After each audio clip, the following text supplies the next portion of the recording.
The stars flickered faintly in the void of space, casting their distant glow on the polished metallic hulls of the Zircon combat ships. Their destination? One of the most remote gladiator arenas in the known universe, a colossal structure floating just outside the borders of the human-declared space. It was known as the Crucible, a place where the galaxy's finest warriors tested their mettle. Today, however, the Zircon command was especially keen to witness a spectacle that would shake the galaxy.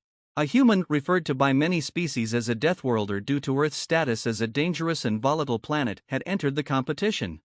How can these Deathworlders exist? Their planet is ranked among the most dangerous in the galaxy, murmured General Crothes as his 8 eyes scanned the interstellar reports on his holoscreen. The alien gladiators, known across the stars for their skill and ferocity, had all but scoffed at the news of the humans' participation. Though humans were known for their resilience and unpredictable nature, the Zircon warriors believed they would easily crush this new contender. After all, they were champions of the Crucible, a status that could not be tarnished by the entry of an unproven Deathworlder. Standing at the arena gates, Alex Riker surveyed the surroundings with calm eyes, unaffected by the grandeur of the event. The crowd roared in anticipation as his opponent was announced, a towering six-limbed gladiator from the warlike Outraged species. It had the kind of physique that intimidated most, its forearms equipped with weapons that shimmered ominously in the light. "This will be fun," Riker said with a grin. His words were transmitted through his combat suit's calm, and the translation left many spectators baffled. The Outraged opponent charged at him, its colossal legs pounding the arena floor with an earth-shattering force. The Outraged warrior had trained for years, perhaps decades, in the art of gladiatorial combat, but as the alien swung its dual blades, expecting an easy victory, Riker sidestepped with the ease of someone who'd done this countless times. The alien audience gasped as Riker deflected each strike with minimal effort, his expression unchanging. The Outraged grew visibly frustrated, its strikes becoming wilder, less calculated. Every lunge, every swing, met air as the human danced away, his movements fluid and practiced. "This is just practice for me," Riker muttered into his calm, which transmitted the message to the arena. He ducked under a massive blow and knocked the Outraged to the ground with a swift counter. The crowd fell silent. The aliens were outraged. Practice? They thought. This was a sacred battleground where warriors bled, fought, and died for glory. To suggest that a duel in the Crucible was mere practice bordered on sacrilege.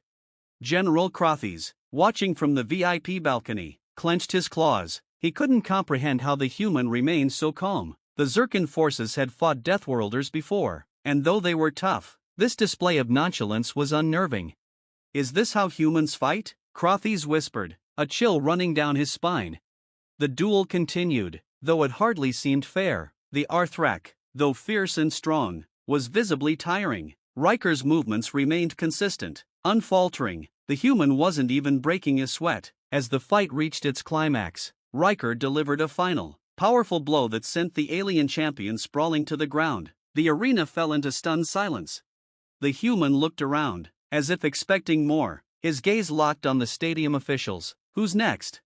The words echoed through the chamber, a challenge issued without fear or hesitation. For a moment, no one moved, no one spoke. The arena, usually filled with the thunderous cheers of excited spectators, was enveloped in a disbelieving silence.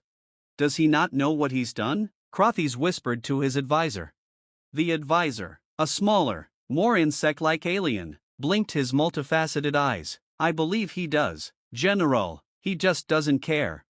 As Riker exited the arena, he overheard whispers from the other gladiators. They spoke in hushed tones, speculating on how such a seemingly ordinary human could possess such extraordinary combat abilities. To them, he was a mystery, a riddle they were desperate to solve. For Riker, however, this wasn't anything special. Earth, after all, was a world where danger lurked around every corner, whether it was surviving on the battlefield, mastering ancient martial arts, or just enduring the chaos of human existence. Riker had learned early on that life was a constant struggle. Every challenge was just another step in his ongoing training. The galaxy didn't know it yet, but this was only the beginning. Riker wasn't the best human warrior, far from it. There were others back on Earth, in the military and among the elite private security forces, who would have handled this duel just as easily. Some might have even found it boring, but Riker had enjoyed it. He liked testing himself against new foes, and this alien arena had provided him with just the right amount of challenge for a warm-up. Back at the control center, General Crothes and the other military leaders were left reeling. They had seen warriors from across the galaxy, but never one who treated combat with such casual ease. Perhaps we underestimated them, Crothes admitted, his pride giving way to reluctant respect. Deathworlders, indeed. As the general's words settled over the room, there was a shift in the air. The galactic leaders, many of whom had once viewed humanity as a lesser species, were beginning to understand the true nature of Deathworlders. Earth wasn't just a dangerous planet, it was a crucible that forged warriors of unparalleled strength and resilience. For Riker, the duels ahead would be tougher. He knew that, but with every opponent he faced, his skills would sharpen, his instincts would grow keener, and when he finally returned to Earth, he would be stronger than ever before.